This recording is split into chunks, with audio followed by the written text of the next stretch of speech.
Hello everyone, my name is Erpeson and I'm the chair of Communication Development Group in BCCI. And here with me is Lionel Morand, the CT chair, and here we are to discuss about the last CT plenary which played last week in Budapest. Welcome, Lionel, great to have you on board once again. Thank you very much. Yes, last week we had our first face-to-face meeting since more than 2 years. The last one was in December 2019, so it was a long time, and during this period we had a lot of meetings.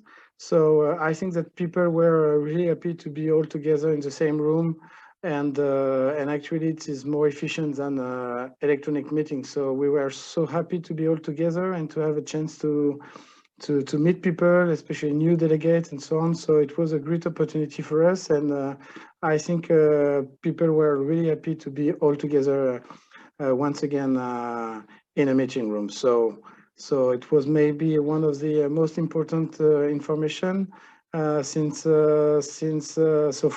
this plenary. Another one is the fact that the release 17 is now what we call frozen. Means that it's not possible anymore to introduce any new feature in the release. So the functional freeze was in March, and for this meeting, the protocol were frozen. So it means that it's not even possible to change too much, at least at a functional level, the protocol. And vendors can rely on the specifications, so the protocol specification, to implement their products and to offer services to operators. So I think it's good from a mission critical services point of view. What we have for this release, if I remember correctly, is one of the key milestone was the work on the delivery of mission critical services over 5GS. So this was completed, and it was mainly focused on the support of on-network unicast communication. As you know, before that, all the services were supported was supported by 4G access networks. So now we have the same set of services that can be offered through a 5G network. And what we have done also is the phase 3 for MC data. So as you know, for MC services, we used to have introduce a set of features per release, and for this one, it was the third phase of introduction of MC data services, and we can have in this one services like data streaming, MC data emergency communication. That is important to be able to have off-network communication and off-network file distribution also, and everything regarding IP connectivity management and so on. So I will not go too deep in the details, but it was also a great achievement. And something that was also important, I think it was introduced in a release maybe 15 or 16, but it was everything regarding the migration and the interconnection between mission critical system, and especially between MCPTT and LAN mobile radio systems. So this work was completed in this release, and we have a dedicated technical report indicating how it is possible to migrate from one system to the MCPTT system. So I can give you the number. It's a 24885.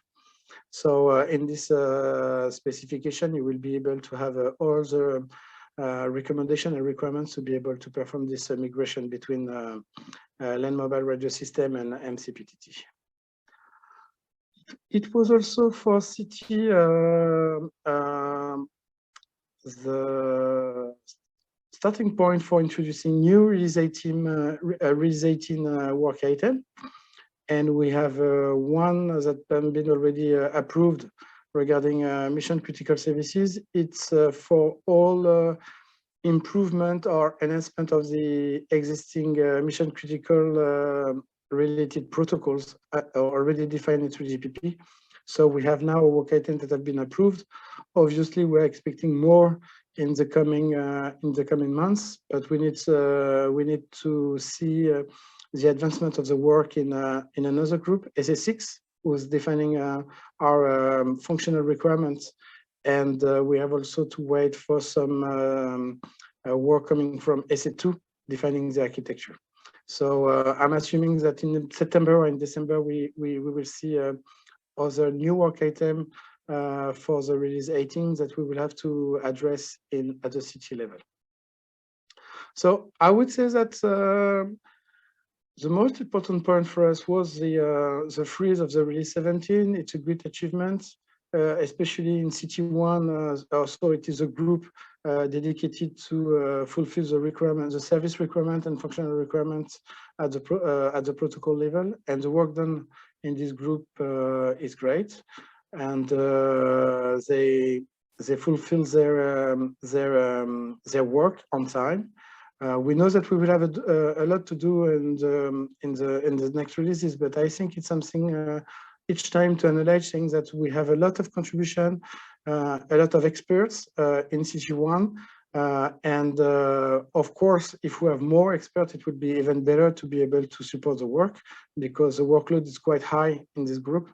But let's say that we can be proud of the work done for this release, and I expect the same level of commitment for the next release. And I would say that my report is quite short, but I think you have the main information and the main output from the CT96 last week in Budapest. Thank you for your attention. Yes, thank you very much, Lionel, and wish you a wonderful summer at this point of time. You too. Thank you. Bye-bye. Bye-bye.